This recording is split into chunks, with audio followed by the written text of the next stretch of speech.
안녕하십니까? 또 행복한 안식일 우리에게 주어지고 있습니다.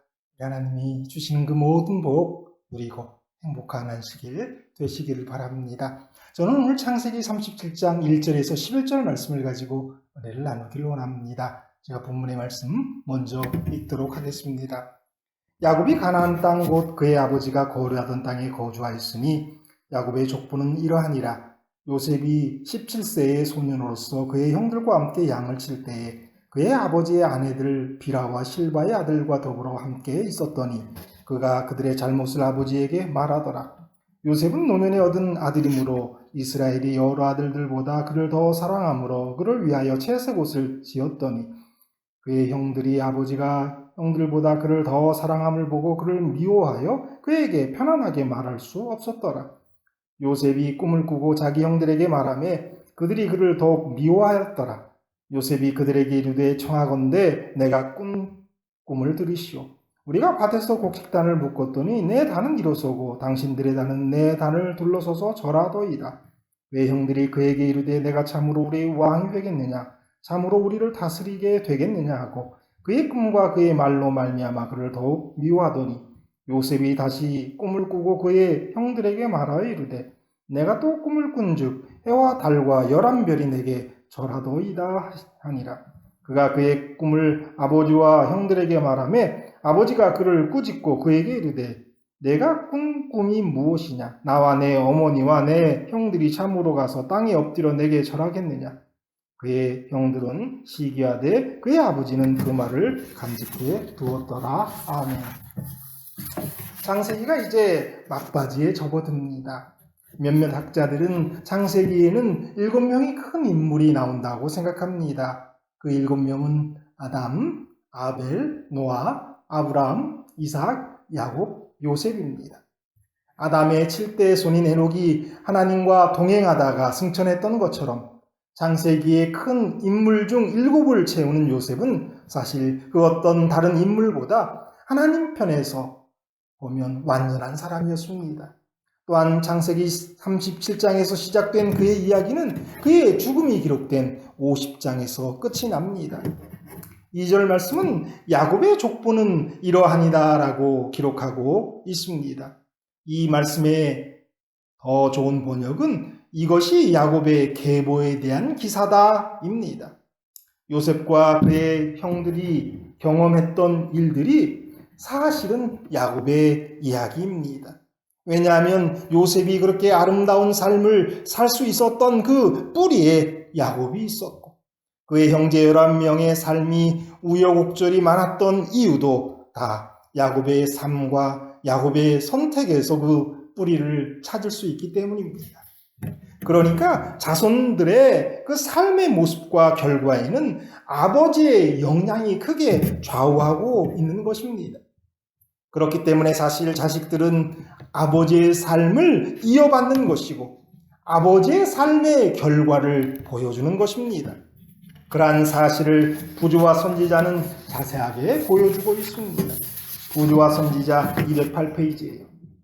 야곱의 죄와 그것이 가져온 일련의 사건들은 악한 영향, 곧 그의 아들들의 품성과 생애에 쓰라린 결과를 가져온 나쁜 영향을 끼쳤다. 그의 아들들이 성년이 되었을 때에 그들에게서 심각한 결점들이 나타났다. 일부 다처의 결과가 그의 가족들 중에 나타났다. 이 무서운 악은 사랑의 샘을 고갈시키고 그 영향은 가장 신성한 관계를 약하게 한다. 야곱의 그 생애, 그의 죄가 악한 영향을 그의 자식들의 품성과 생애에 미치게 됐다라는 거죠. 그러니까 시작할 때도 말씀드렸지만 이 자녀들의 삶은 사실 아버지의 삶을 이어오고 있는 거예요. 부모의 삶을 이어오고 있는 것이다, 이어가는 것이다 라고 이야기할 수 있는 것입니다. 어머니들의 질투는 가족 관계를 고통스럽게 만들었고 아이들은 툭하면 싸우는 성질과 제재를 받을 때 참지 못하는 성질을 가지고 자라났으므로 그들의 아버지의 생애는 근심과 슬픔으로 어두워졌다. 부조와 선지자 209페이지의 말씀이에요. 어머니의 영양, 그것도 다 전해진다라는 거죠. 계속해서 이런 말씀이 있어요. 그러나 그들 중에 전혀 다른 성품을 가진 한 사람, 곧 라헬의 맏아들 요셉이 있었다. 그의 드문 아름다운 인품이 그의 마음속에 있는 내적 미를 반영하는 것 같았다. 순결하고 활동적이고 기쁨이 충만한 이 젊은이는 또한 도덕적으로도 성실하고 확고한 증거를 나타내었다. 그의 아버지의 교훈에 귀를 기울이고 하나님께 순종하기를 좋아하였다. 후에 애굽에서 그를 유명하게 만든 자질들, 곧 온유, 성실, 진실은 일찍부터 그의 일상생활에 나타났었다. 구주와 선지자 209페이지에 있는 말씀이에요. 마땅히 야곱이 살았어야 할 그 삶이 요셉에게서 나타난 것입니다. 속이고 계산하고 어떤 부분은 조용히 넘어가는 그러한 삶이 야곱의 모습이었습니다. 신앙의 굴복이 심했던 사람입니다. 그러나 요셉은 시작에서부터 끝까지 일관되게 하나님을 의지하고 고난 가운데서도 빛을 발하고 시험에서 승리하며 야곱이 마땅히 살아야 할 그 삶을 살았던 것입니다. 야곱 자신도 부모의 편의 희생자였죠.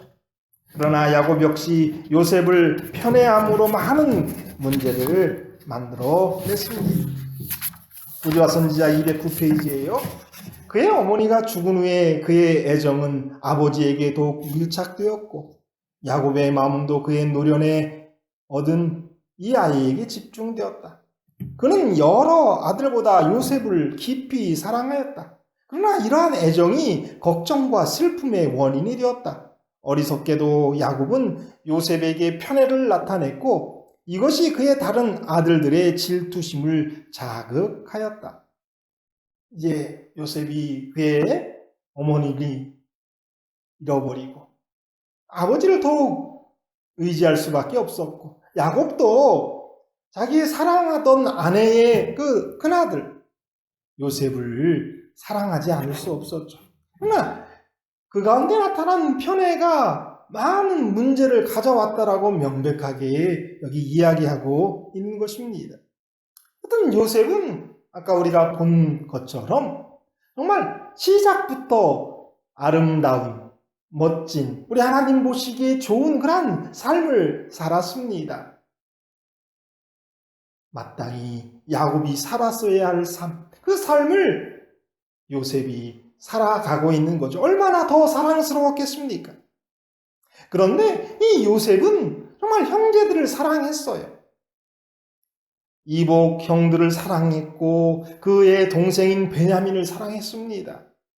그의 형들의 잘못을 고자질한 이유에는 그들을 사랑했기 때문에 였다는 것이죠. 구주와 선지자 209페이지에요. 요셉이 형제들의 악한 행동을 목격했을 때 그는 매우 괴로워하면서 용기를 내어 부드러운 말로 그들을 충고하였으나 더욱 그들의 증오와 원한을 살 뿐이었다. 그는 그들이 하나님께 범죄하는 것을 보고 견딜 수 없어서 그의 아버지의 권위로 그들을 괘씸시키고자 하여 그 문제를 아버지에게 알렸다. 여기 요셉이 왜 고자질을 했는지에 대한 이유를 여기 설명합니다. 그 이유는 그 형들을 사랑했기 때문에 그래요. 그 형들이 하나님의 말씀대로 살고 거짓 없이 살기를 원했던 것이죠. 그래서 부드럽게 형들의 잘못을 고했죠. 그런데 그들이 받아들이지 않았습니다. 아버지가 좀 그들을 혼내고 잘 얘기하면 듣지 않을까 해서 그런 마음으로 아버지에게 이야기했다라는 거죠. 그러니까 그 형들의 잘못을 이야기한 그 배경에는 그들에 대한 사랑이 있었던 것이죠. 또 많은 학자들은 그가 정직했기 때문에다라는 표현을 씁니다. 그것도 맞습니다. 그러니까 그가 정말 형들을 사랑했고 정직했기 때문에 이야기했다. 이렇게 우리가 이해할 수 있겠습니다. 나이가 들어 야곱도 좀 더 신중해졌습니다. 그래서 자녀들에게 부드럽게 이야기했습니다. 화내고 구박하지 않고 잘 얘기했어요. 이 아버지의 백발을 봐서라도 이들이 하나님 말씀대로 살고 정직하게 살기를 원한다라고 얘기했어요. 그들이 그 앞에서는 듣는 척했지만 그들은 하나도 변하지 않았었던 것이죠. 요셉의 이야기는 그의 나이 17세에 시작됩니다. 요셉은 그의 생애의 첫 17년 동안 야곱과 함께 삽니다. 그리고 야곱은 그의 생애의 마지막 17년 동안을 요셉과 함께 살게 됩니다. 창세기 47장 28절에 야곱이 애굽 땅에 17년을 거주하였으니 그의 나이가 147세라. 요셉이 아버지와 17년 살다가 헤어지고 또 말년에 죽은 아들이었다라고 생각했던 그 요셉을 만나러 애굽에 와서 야곱이 17년을 살았다. 이런 이야기를 우리는 보게 됩니다. 이어지는 이야기 속에서 우리는 그의 어머니 라헬이 죽은 뒤에 아마 요셉이 라헬의 몸종이었던 비라의 아래에서 자라났고 다른 야곱의 첩인 실바의 자녀들과 함께 일했던 것을 우리는 보게 됩니다. 야곱이 노년에 얻은 아들이다라는 표현이 나오는데요. 사실 가장 노년에 얻은 아들은 베냐민이겠죠. 형제들과 그들 사이에 이제 골이 패였는데요.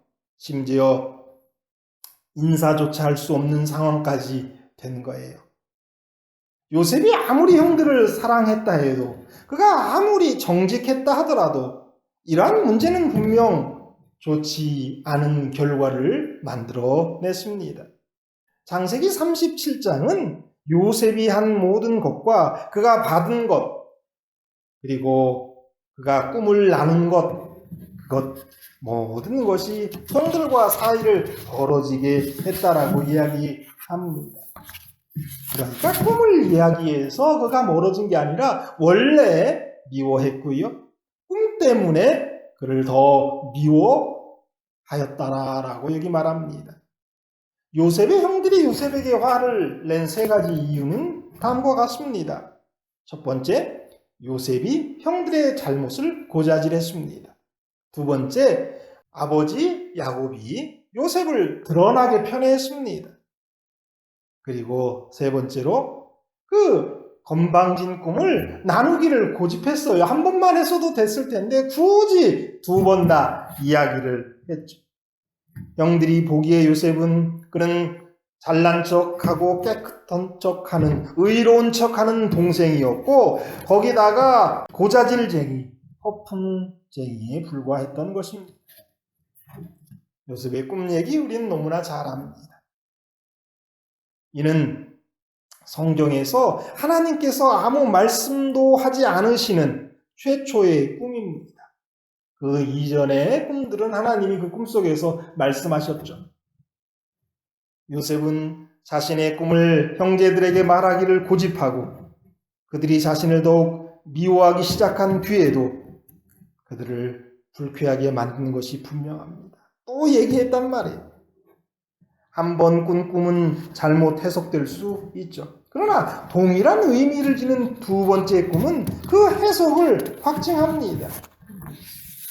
그의 형들도 그 꿈의 내용이 뭘 말하는지 제대로 알았고 야곱도 제대로 알았고 특별히 야곱은 그 꿈을 마음에 새겼다라고 말하고 있습니다. 그 다음에 이야기는 요셉이 애굽에 팔려가는 거죠.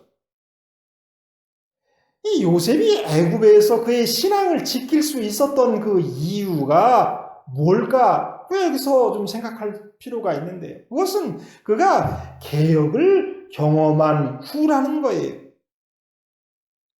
세겜에서의 그 개혁. 그러니까 베델로 올라가기 전에 그들이 모든 장신구를 버리고 우상을 파묻고 그들의 옷을 갈아입고 그들의 심령을 깨끗하게 하는 그러한 개혁. 과거를 청산하고 베델로 올라가려고 했던 그 개혁.